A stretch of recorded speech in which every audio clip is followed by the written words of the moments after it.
গুরুত্বপূর্ণ জায়গায় আছেন, তরুণদের প্রতি কি মেসেজ থাকবে? বিসমিল্লাহির রহমানির রহিম। তারুণ্যের রাজনৈতিক অধিকার প্রতিষ্ঠার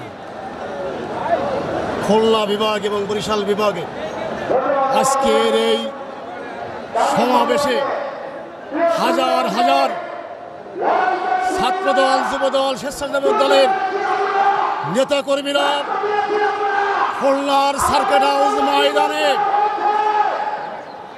এক বিপ্লবের সৃষ্টি হয়েছে।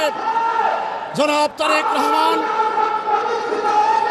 যে তারুণ্যের ডাক দিয়েছে, খুলনা বিভাগে খুলনার সার্কিট হাউস ময়দানে হাজার হাজার তরুণের এক মিলন মেলায় রূপান্তরিত হয়েছে। আজকে মূলত তরুণদের যে অধিকার, বিশেষ করে শিক্ষার সুষ্ঠু পরিবেশ,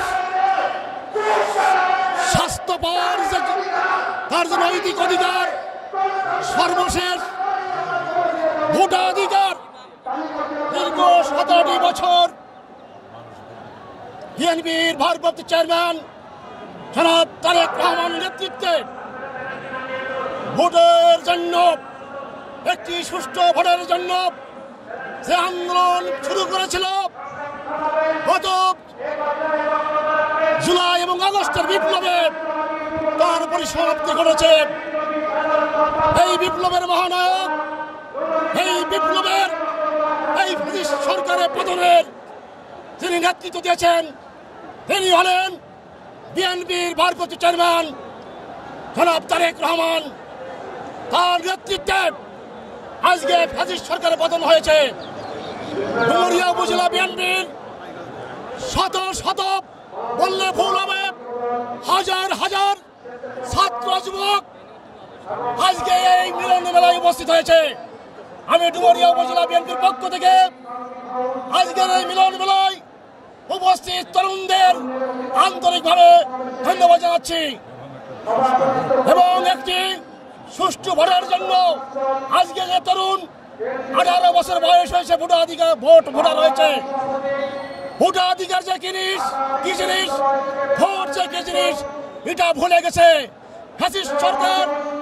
বিগত দিনে শেখ হাসিনা ভোট যে কি জিনিস, গণতন্ত্র যে কি জিনিস, এটা আজকে যুবকরা জানে না। আজকে সেই লড়াইয়ে সেই মেসেজ দেওয়ার জন্য আমরা এই সার্কিট হাউস ময়দানে উপস্থিত হয়েছি। দিনের ভোট রাতে হবে না, দেবী আমি আর ভোট হবে না, এবং একতরফা নির্বাচন, এই নির্বাচন বাংলাদেশের মাটিতে আর হবে না। একটি সুষ্ঠু গণতন্ত্র আমরা কামনা করি, একটি সুষ্ঠু নির্বাচন আমরা কামনা করি, যে নির্বাচনের মাধ্যমে একটি রাজনৈতিক দল ক্ষমতা আসীন হবে, যে রাজনৈতিক দলের যিনি প্রধানমন্ত্রী হবেন, আজকে সমগ্র বাংলাদেশকে তিনি নতুনভাবে নির্মাণ করবেন এবং দেশের দুর্নীতি এবং দেশের যে অব্যবস্থাপনা, এটা মূলোৎপাটন করবেন।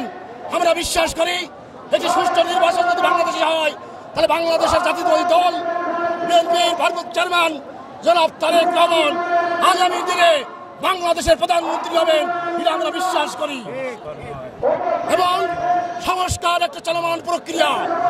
একটা দল সংস্কার বলে চিৎকার করছে, কিন্তু সংস্কার একটার পর একটা আসতেই থাকবে। তাহলে কি নির্বাচন হবে না? আমরা দীর্ঘ 17 বছর যে আন্দোলন করছি, যে সংগ্রাম করছি, হাজার হাজার নেতাকর্মী গুম হয়েছে, হাজার হাজার নেতাকর্মী নিহত হয়েছে। আমরা সেই সংগ্রামের জন্য আজকে আমরা এখানে উপস্থিত হয়েছি। একটি আমরা সংস্কার চাই, কিন্তু সেই সংস্কারের সাথে সাথে নির্বাচনের একটি রোড ম্যাপ আমরা দাবি করছি। এই নির্বাচনের রোড ম্যাপ দাবি করলে দেশে আজকে সুষ্ঠু পরিবেশ ফিরে আসবে, মানুষ ভোটের উৎসবে মেতে যাবে এবং একটি সুষ্ঠু নির্বাচনের মাধ্যমে বাংলাদেশে একটি গণতান্ত্রিক সরকার প্রতিষ্ঠিত হবে। এই আহ্বান জানিয়ে এবং ডুমুরিয়া উপজেলা স্বেচ্ছাসেবক দল, ছাত্রদল, যুবদলের পক্ষ থেকে সর্বোপরি আমাদের এখানে উপস্থিত হয়েছেন ডুমুরিয়া উপজেলা বিএনপির সিনিয়র যুগ্ম আহ্বায়ক হাফিজুর রহমান, উপস্থিত রয়েছেন জেলা বিএনপির সদস্য এবং সাহস থেকে বারবার নির্বাচিত চেয়ারম্যান উপজেলা বিএনপির যুগ্ম অন্যতম যুগ্ম আহ্বায়ক মোল্লা মাহবুবুর রহমান, কৃষক দলের সভাপতি, থানা কেন্দ্র সভাপতি মোশার আইয়ুব আহমেদ, আমাদের মাঝে উপস্থিত সাবেক ছাত্র নেতা এবং ৬ নম্বর মাগুরাগোনা ইউনিয়ন বিএনপির সাবেক বিপ্লবী সাধারণ সম্পাদক শহীদুজ্জামান শহীদ, সাবেক ছাত্র নেতা গাজী আতিয়ার রহমান সহ সকল পর্যায়ের নেতৃবৃন্দ, আপনাদেরকে অশেষ অশেষ ধন্যবাদ।